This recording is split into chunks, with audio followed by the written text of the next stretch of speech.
केसरी नाम का पत्र, केसरी नाम का पत्र,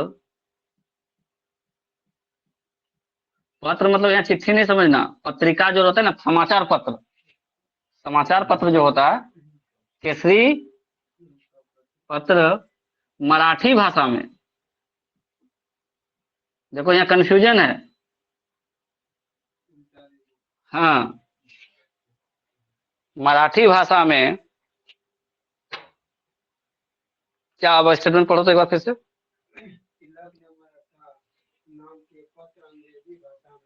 तथा केसरी नाम का पत्र मराठी भाषा भाषा में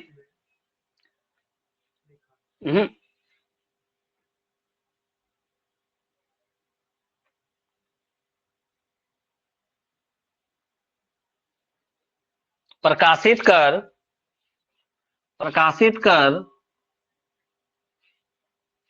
प्रकाशित कर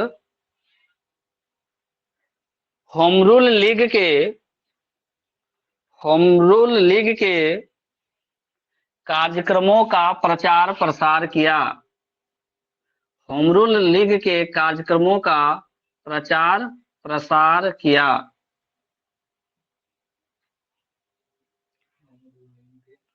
कार्यक्रमों का प्रचार प्रसार किया मतलब तुम क्या करने वाले हो, नहीं करने वाले हो, कैसे पब्लिक जानेगा? तो उसके लिए समाचार पत्र ही सबसे अच्छा उपाय था। क्या समाचार पत्र था? तो अंग्रेजी में समाचार पत्र कौन चलता था? मराठा, और मराठी में कौन सा? केसरी। ये दोनों समाचार पत्र कौन अथी करवाते थे? बाल गंगाधर तिलक, और प्रचार प्रसार करवा रहे थे। लेकिन अभी भी पूरा इंडिया में होम रूल लीग नहीं हुआ। अब अगला स्टेटमेंट लिखो, एनी बेसेंट ने सितंबर 1916 ईस्वी में, एनी बेसेंट ने सितंबर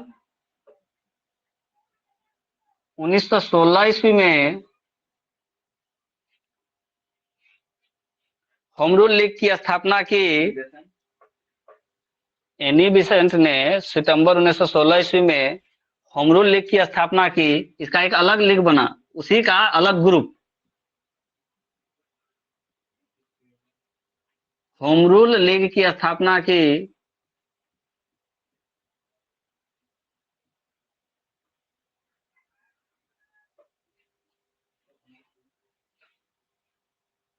तथा शेष भारत में,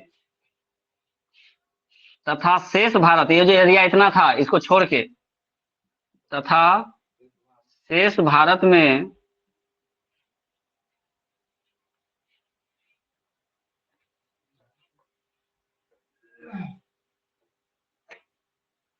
अपना कार्यक्षेत्र बनाया, अपना कार्यक्षेत्र बनाया।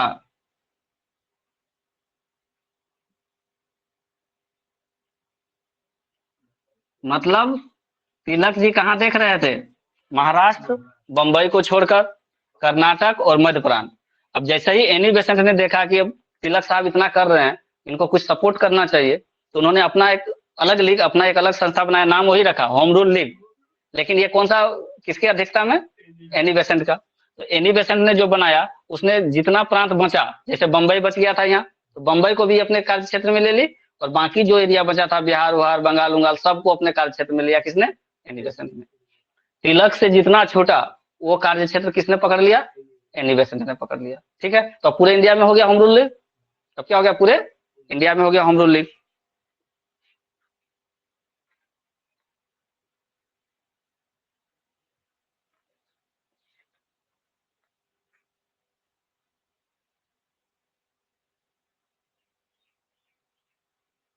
अभी कैसे प्रचार करेगी? अगला पॉइंट लिखो, न्यू इंडिया तथा, न्यू इंडिया तथा, न्यू इंडिया तथा कॉमनवेल्थ,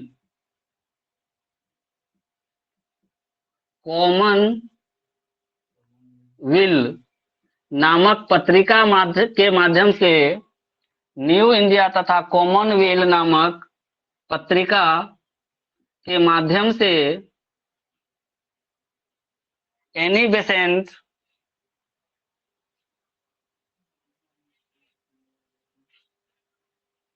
न्यू इंडिया तथा कॉमनवेल्थ नामक पत्रिका के माध्यम से एनी बेसेंट ने अपने लीग का प्रचार प्रसार किया। अपने लीग का प्रचार प्रसार किया। इसकी जो बातें थी कौन कौन से थी में प्रकाशित होता था, न्यू इंडिया में और कॉमनवेल्थ में। उसका प्रकाशन किसमें होता था, मराठा भाषा में केसरी पत्र था और अंग्रेजी भाषा में मराठा पत्रिका था। पत्रिका लिख लो, पत्र लिखो, बात बराबर, मराठा पत्र या पत्रिका, ठीक है। तो अंग्रेजी भाषा में जो पत्रिका था वो कौन सा था, मराठा, और मराठी भाषा में केसरी, मराठी भाषा में केसरी। और एनी बेसेंट का पत्रिका का क्या नाम था, न्यू इंडिया और कॉमनवेल्थ, न्यू इंडिया और कॉमनवेल्थ। अब क्या होता है, एक क्वेश्चन आता है कि जो होम रूल लीग बना तो दो ग्रुप में बट करके बना, दोनों दो अलग अलग क्षेत्र के लिए, तो सबसे ज्यादा ब्रांच किस जगह पे था, तो मद्रास में था। एक नोट करके लिखो, होम रूल लीग के सर्वाधिक शाखाएं मद्रास में थी। होम रूल लीग की सर्वाधिक शाखाएं मद्रास में थी। लीग की सर्वाधिक शाखाएं मद्रास में थी।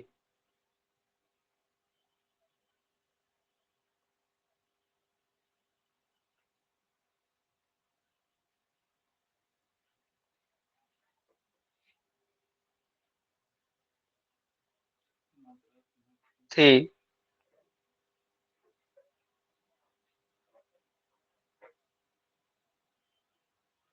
अब नाम किया आ गया बाल गंगाधर तिलक। क्या किया इन्होंने, तिलक ने होम रूल लीग की स्थापना की और इनको अशांति का जनक कहा जाता है। एक व्यक्ति थे अंग्रेज, इनको अशांति का जनक कहा था। अभी लिखवाते हैं, लिखो, नोट करके लिखो। तो बाल गंगाधर तिलक को, बाल गंगाधर तिलक को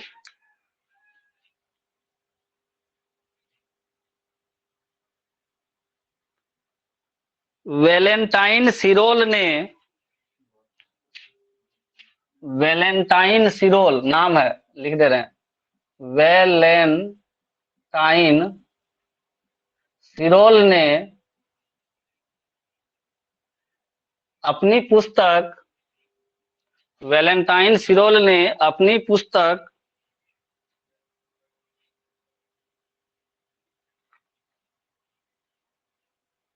इंडियन अनटेस्ट, इंडियन अनटेस्ट, इंडियन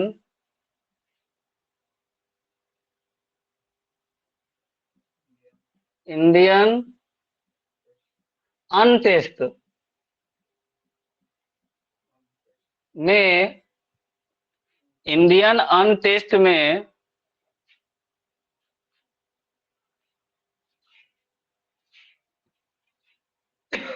भारतीय अशांति का जनक कहा था। भारतीय अशांति का जनक कहा था। भारतीय अशांति का जनक किसको कहा गया था, बाल गंगाधर तिलक को। और किसने कहा था, तो ये वैलेंटाइन सिरोल नाम का एक व्यक्ति था जिसने एक किताब लिखा था। किताब का क्या नाम था, इंडियन अनटेस्ट। इंडियन अनटेस्ट नाम का किताब किसने लिखा, वैलेंटाइन सिरोल ने लिखा। और उसमें बाल गंगाधर तिलक को क्या बोलता है, ये भारतीय अशांति का जनक है। मतलब अशांत करने लगा भारत को, होम रूल लीग का स्थापना करके क्या किया, भारत को अशांत करने लगा। किसने कहा था, ये वैलेंटाइन सिरोल ने कहा था। किसमें, किस पुस्तक में, इंडियन अनटेस्ट, अनटेस्ट। अब कोई आदमी किसी को कुछ बोल देगा तो छोड़ देगा उसको, कानून तो सबके लिए बराबर होता है। तो तिलक जी ने उनके ऊपर मानहानि का मुकदमा दायर किया था। तो वहां अगला लिखो, इसी कारण से बाल गंगाधर तिलक ने, उसी वहीं पे लिखो, उसी लाइन में, उसी लाइन में, इसी कारण से बाल गंगाधर तिलक ने वैलेंटाइन सिरोल पर मानहानि का मुकदमा दर्ज करवाया था। इसी कारण बाल गंगाधर तिलक ने वैलेंटाइन सिरोल पर मानहानि का मुकदमा दर्ज करवाया था। ने वैलेंटाइन सिरोल पर मानहानि का मुकदमा दर्ज करवाया था। मानहानि का मुकदमा दर्ज करवाया था सिरोल पर, क्यों, तो हमको जो मन सो बोल दोगे। मानहानि का मुकदमा दर्ज करवाया था। मेरा जो मान सम्मान है उसका हानि पहुंचाया, आप हमको ऐसा बोले हैं, ठीक है। मानहानि का मुकदमा दर्ज करवाया था वेलेंटाइन रोड पर।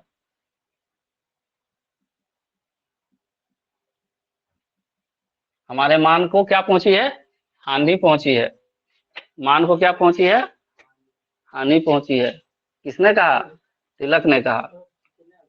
हाँ, मानहानि का मुकदमा किस पे चलाया गया? देखो क्या घटना हुआ, होम रूल लीग को एक बार थोड़ा सा रिवाइज कर दे रहे हैं। हम क्या बोल रहे हैं कि 1916 ईस्वी 28 अप्रैल को क्या होता है, बाल गंगाधर तिलक ने पूना में, बेलगांव वाला एरिया में, पूना में एक संस्था बनाता है। क्या नाम है? Home rule league. क्या नाम है? Home rule league. और इसका प्रथम अध्यक्ष जोसेफ बप्तिस्ता को बनाता है और सचिव एससी केलकर को बनाता है। जब ये होम रूल लीग स्थापना हो गया, कब? 28 अप्रैल 1916 को। 28 अप्रैल 1916 को।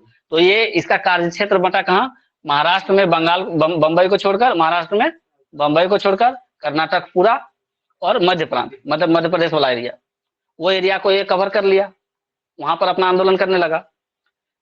और इस आंदोलन को करने के लिए, अपनी बातों को पब्लिक तक पहुंचाने के लिए उसने दो पत्रिका का सहयोग लिया। दो पत्रिका चलाया। कौन सा? मराठा पत्रिका और केसरी पत्रिका। मराठा पत्रिका और केसरी पत्रिका। इस मराठा पत्रिका अंग्रेजी भाषा में प्रकाशित होता था उसमें। जो मराठा पत्रिका था किस भाषा में था? अंग्रेजी। और केसरी पत्रिका मराठी में। कंफ्यूज नहीं करना है, मराठा नाम जिस पत्रिका का है वो है कौन भाषा में? अंग्रेजी में। और केसरी नाम का जो पत्रिका है वो कौन भाषा में है? मराठी भाषा में। तो इस दो पत्रिका के माध्यम से अपनी बातें लोगों तक वो पहुंचा रहे थे। कौन? बाल गंगाधर तिलक।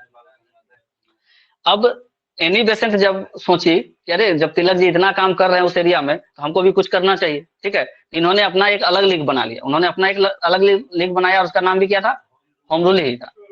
होम रूल नाम वही था, लेकिन ये अपना एरिया चेंज कर ली। और जितना बचा हुआ भाग था तिलक का एरिया छूट करके, जैसे बंबई छूट गया था, तो बंबई भी और बाकी पूरा भारत, उसको कौन देख रही थी? एनी बेसेंट वाली होम रूल लीग देख रही थी।